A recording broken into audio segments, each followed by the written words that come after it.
Ya, selamat siang para petani-petani Indonesia, khususnya Kalimantan Tengah. Kenapa saya katakan khususnya Kalimantan Tengah? Karena saya ingin membangkitkan dunia pertanian di Kalimantan Tengah tentang budidaya bawang merah. Oke teman-teman, ini bawang merah kita yang akan kita tanam bulan ini, kurang lebih di angka tanggal 17 ataupun tanggal 20 bulan ini. Ya, kurang lebih kita masih punya bibit setengah ton semuanya ya, dan termasuk ini ya. Usia tarangan atau penyimpanan bawang merah ini sudah di angka hampir 5 bulan tanggal 12 ini nanti ya, udah layak ditanam karena persentase daya tumbuhnya sudah mendekati 70%. Karena persentase daya tumbuh untuk bibit bawang merah itu dari usia penyimpanan atau penarangan, supaya teman-teman tidak keliru. Karena ada teman-teman dia habis beli bawang dari pasar, dia langsung tanam dan dia bilang kok belum tumbuh-tumbuh bang, katanya. Nah, makanya itu perlu penyimpanan. Kita dari hasil penyimpanan itu kita bisa proses melakukan pengurangan kadar air dan memproses masa tumbuh tahap berikutnya. Itulah artinya penyimpanan di budidaya bawang merah. Yang dimaksud itu penarangan ya. Dan arti kata penarangan itu adalah penyimpanan ya. Itu banyak hal-hal yang harus kita pahami, karena di balik penyimpanan itu di situ akan terlihat kualitas sesuatu benih unggul yang akan kita tanam kembali ya. Karena tanpa ada proses penyimpanan kita tidak akan tahu bagaimana kualitas hasil dari bibit yang kita simpan. Kalau ini tidak berkualitas, di angka 30 hari atau 50 hari dia ini akan kempes dan tidak layak ditanam, karena bagaimanapun berarti bibit tidak berkualitas. Nah, di sini nanti saya akan kasih sedikit ulasan bagaimana cara memilih bibit bawang merah yang layak untuk ditanam. Pol, tolong Pol ini turunkan yang rentetan ini Pol. Nah, di sini istri saya, anak saya, dan tim saya lagi memilih-milih bawang merah. Ini anak saya ajari sedini mungkin, karena harapan saya dia mengerti tentang dunia pertanian. Oke Pol, mana Pol? Nah ini teman-teman, kita melakukan pengikatan seperti ini, sistem rentengan seperti buah kelengkeng. Ini ada perbedaan temuan yang harus kita ambil ya, karena dia sirkulasi udaranya lebih lancar ya. Nah ini seperti kelengkeng. Oke, udah Pul, kau kecapean Pul, turunkan semua sampai sana Pul.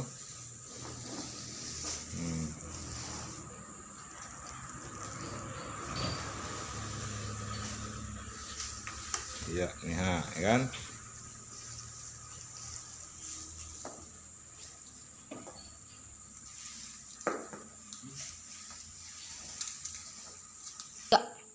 Oke, kita ngopi sebentar teman-teman supaya hangat karena habis hujan.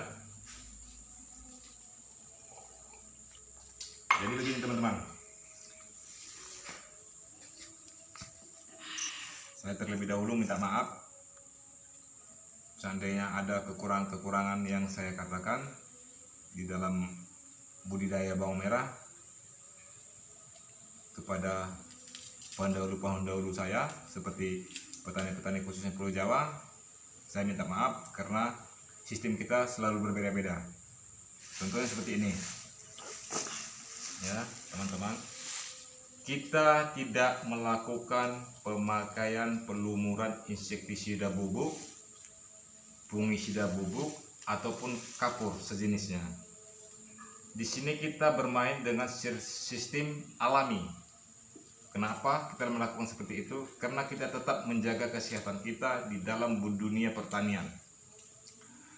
Karena ada sebagian saya lihat sistem penarangan dia melakukan pelumuran insektisida yang berbentuk tepung, fungisida berbentuk tepung, dan kapur, dolomit atau yang sebagainya.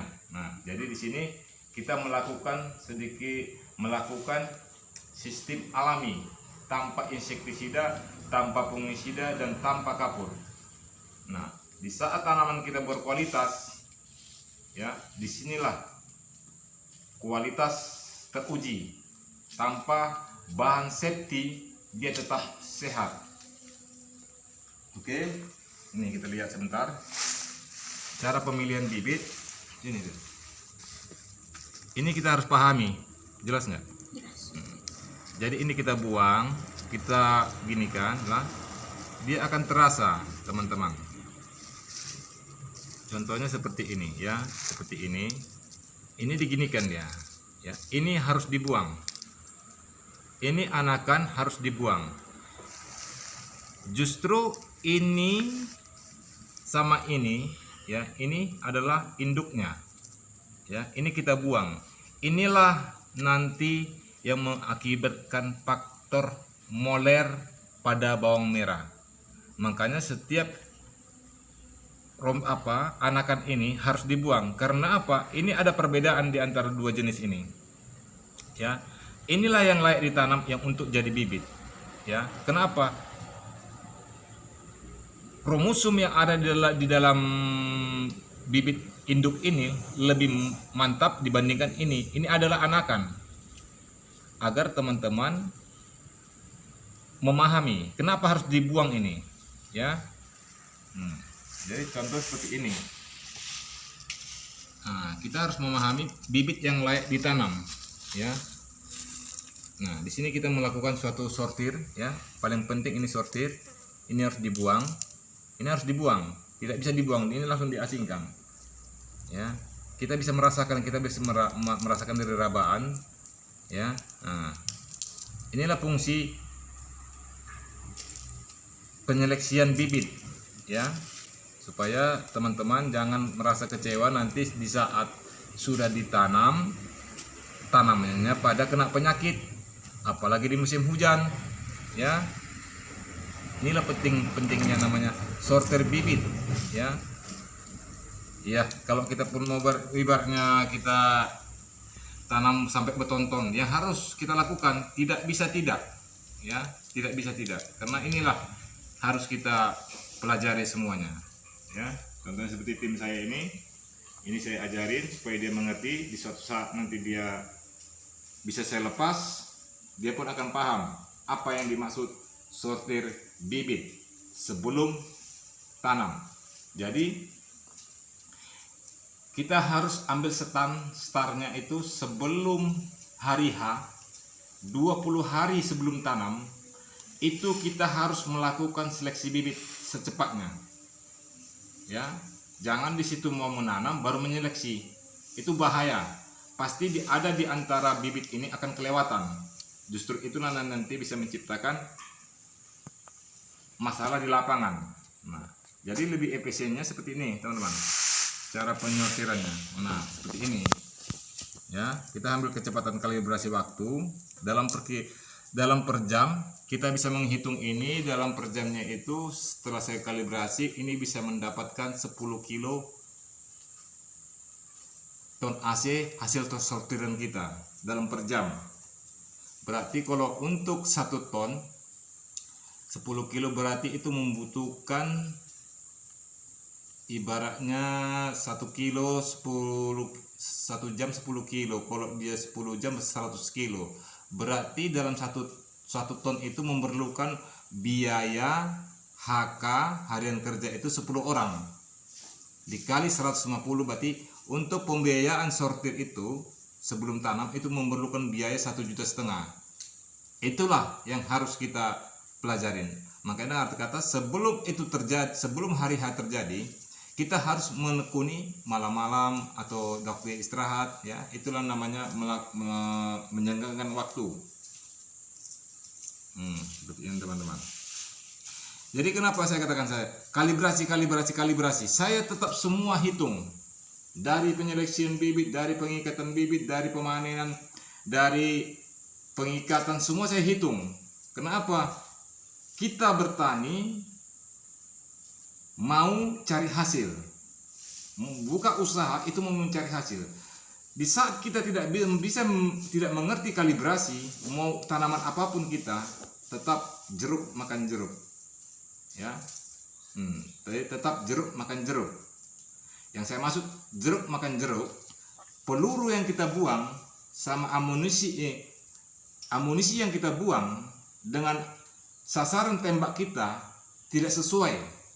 Makanya di sini kita bertani harus mempunyai hitung-hitungan, ya. Dari jarak tanam itu sangat berpengaruh, dari kecepatan tim bekerja itu berpengaruh semua. Makanya di sini kita harus memahami pertanian, oke?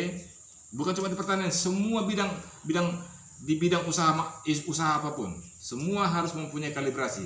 Tanpa menguasai kalibrasi, hancur. Nah, dia sini.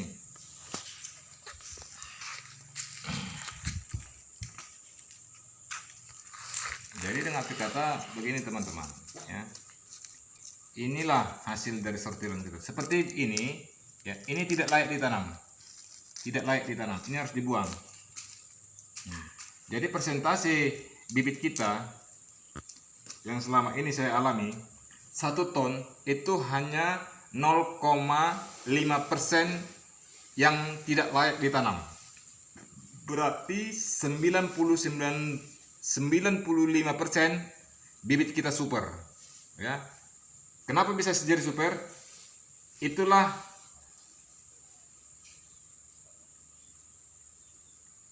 ibaratnya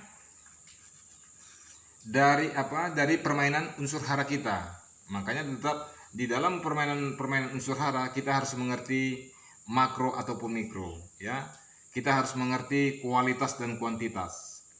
Dari permainan unsur hara itulah semuanya patokan kita menjadikan tanaman kita lebih berkualitas.